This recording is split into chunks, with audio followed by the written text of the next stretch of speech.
જય શ્રી કૃષ્ણ, જય દ્વારકાધીશ। આજે આપણે બનાવી રહ્યા છીએ ફરીથી પેંડા।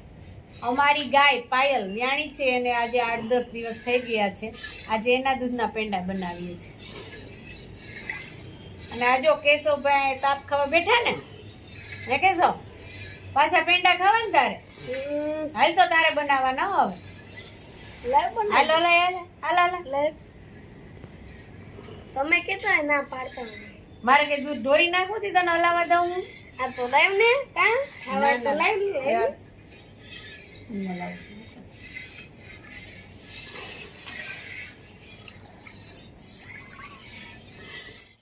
હમણાં હજી પેડા બનાવ્યા હતા, ઈ પેડા ખૂટી ગયા છે તો છોકરાઓ કે હવે તો ગાય વ્યાણી મમ્મી પાછા પેંડા આ બનાવી નાખ્યા પેડા। આમાં બીજું હોય ને ચૂલે મૂકી દેવાનું બકડ્યું અને પેંડા હલાવવાના એટલે થઈ જાય પેંડા। કા કેશવ કેવા થાય, પીળા કે સફેદ?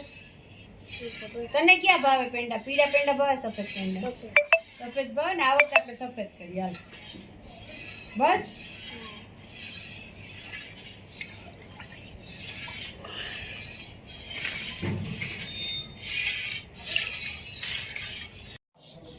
હવે આપણા પેંડા થવા આવ્યા છે। જો તમે બધા સરસ જાડું થઈ ગયું છે આપણું દૂધ છે અને આપણે હવે સાવ ધીમો તાપ રાખીને હલાવવાનું છે કારણ કે નકર નીચે દાળ બેસી જશે। અમે પણ પહેલા કરતા ને ત્યારે એવું થતું કે એમ થાય કે જલ્દી થઈ જાય તો આપણે તાપ નાખીએ, પણ જ્યારે તાપ નાખવા જાય તો નીચે દાળ બેસી જાય એટલે ખાસ ધ્યાન રાખવાનું કે છેલ્લે જ્યારે પેંડા થવા આવે ને ત્યારે તાપ ધીમો જ રાખવાનો, એકદમ ભઠ્ઠો રાખવાનો સરસ, એટલે પેંડા સરસ થાય, નીચે ધગે નહીં, કારણ કે છેલ્લે પાણી ન હોય એટલે બેસવાની બીક લાગે છે।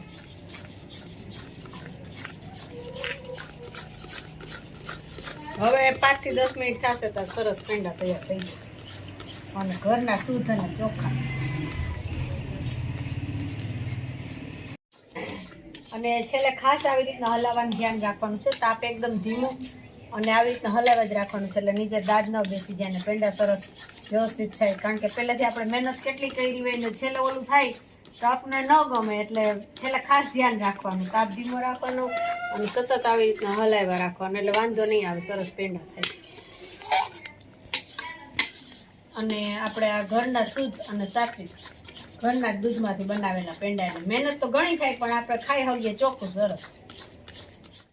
તો હાલો આવજો બધા પેંડા ખાવા અને આપણી આ ચેનલને સબસ્ક્રાઈબ કરજો, વિડીયાને લાઈક કરજો, શેર કરજો।